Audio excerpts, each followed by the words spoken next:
One of the things that's nice about doing my job, being an executive producer director, is that it is my job to sort of oversee the look of the show and make sure that the direction of the show from director to director, week to week, is consistent. You know, I think that the first thing for me is that I do look at it as a whole, and I try to get a sense of the story and the flow of it. You know, what's the sort of ebb and flow of the storytelling, not only from a pure dramatic standpoint, but also from an emotional standpoint. And I think that's the most important thing about films in general, and it's probably even more paramount in television, where you have, you know, roughly 40 to 43 minutes to tell a story. Is that, you know, you want to sort of make sure that the audience is emotionally invested in the piece. You win, Michael. You both win, because it's all just a game. I think people would be amazed at how quickly we turn around from episode to episode. Generally, our episodes are 8 days. We'll start out on the first day or two of prep, and we'll concentrate on what we call our story meeting, our concept meeting, and then our location sort of scouting. And on the first day, typically we'll come in, hopefully we have a script on that first day of prep. The director will show up. If it's not myself, you know, our guest director will show up. And the first thing we'll do is all sit down and read the script. We sit down and we talk about the issues that are involved, whether they be production and or story issues. For the next 2 to 3 or 4 days, we are doing a couple of things. Predominantly, we're scouting locations. On a show like this, locations were a primary concern. It's a big show. Again, we covered a lot of ground. So we needed to make sure that we had the right locations. The location we're looking at right now will actually be the finale of the series, the last shot of the series that's going to air on network television, so it's kind of important.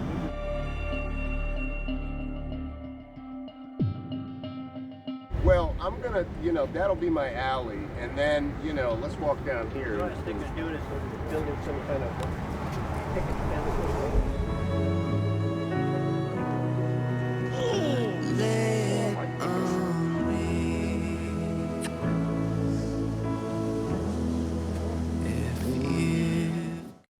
After Sarah has obtained the stuff that she needs to help Lincoln out, we'll have our Escalade parked right here, as a matter of fact, guys. It will be facing out that way, so Michael will be in the driver's seat here. He'll keep his eye on the entrance there. Lincoln will be in the back, so the exchange between Michael and Lincoln will be over the seat. Lincoln will be in the back. When Sarah comes out, she'll get into the rear, and then our bad guys will break the right passenger front window where no one is sitting. Good call. Good call, yeah. It all depends on how everybody behaves. If somebody's driving me crazy, I'll put them in that seat. So those are the two things that we do outside. Everything else is inside. So we should go inside and look at that. That's The first scene, we'll have these double doors closed. We'll have a crash cart come smashing through here. We'll drag the crash cart all the way into the room. So crash cart in here. Self will be on the bed here. It's the same thing that we did in the last episode. So whatever we have there is what we'll have. Still have Sarah go by. Boom, here's the exchange. Oh, yeah. He continues, and I think Sarah should continue around. I think she should continue down the hall and disappear. And then what we'd like to do is, so that we can keep this whole area as sort of a hero area, we'd like to, after she's changed the lab coat, she comes back in here, and this becomes the access to the medicine part. And then obviously when the guys come out and arrest him, we'll probably do that somewhere in this area, either up against this wall, so when Sarah comes through, she'd walk right by him. The convalescent home that we find Scene 53. Don Self, scene 53.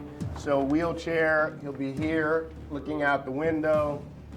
Camera will be back there, raking all these windows, push in there, push in from out there where Gary is to a nice big fat close-up of Don Self.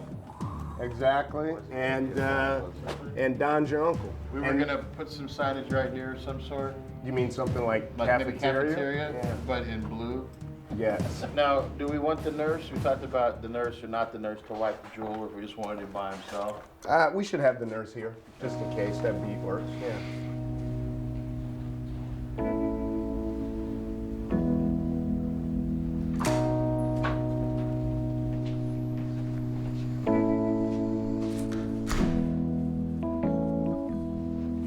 If you've got dreams in your heart.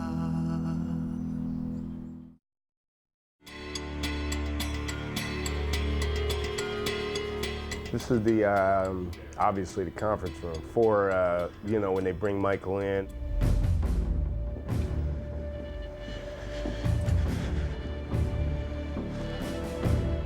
And also when they bring everybody together. Basically where everybody signs the official paperwork that brings the whole Scylla thing to a conclusion. So that'll be in here. You know, obviously our hero angle is sort of like this.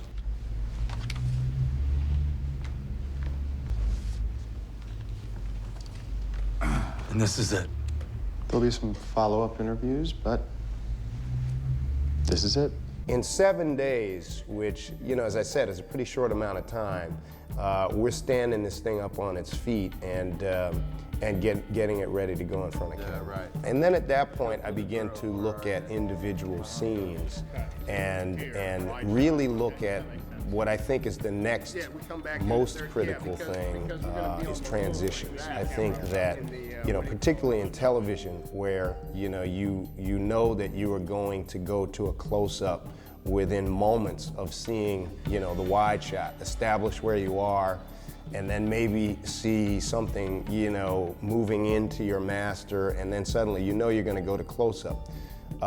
And so what you really have after that are your transitions. And I think if you can find clever ways into scenes and clever ways out of scenes, it does a lot to sort of give it a uniform and a stylized feel.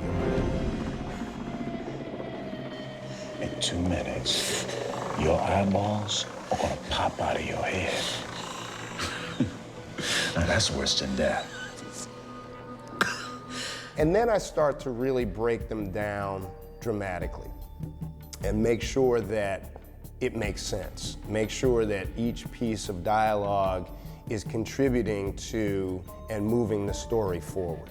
And I think that process starts right from the beginning that you read it. You start to process that.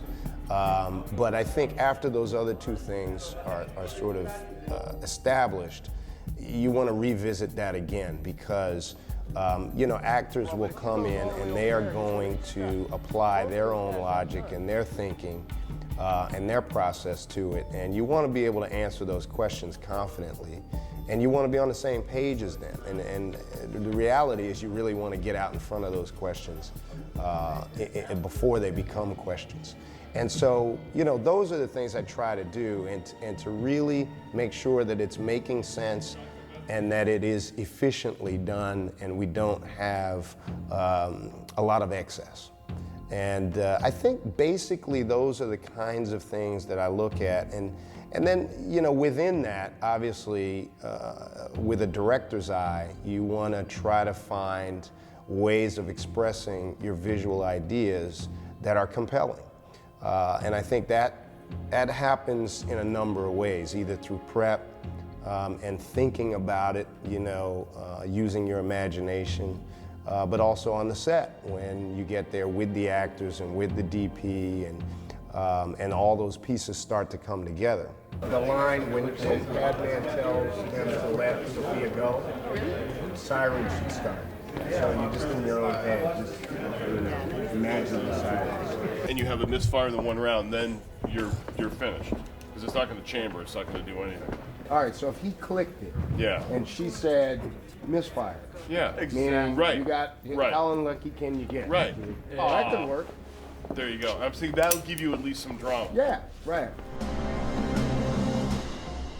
You can't do it, can you?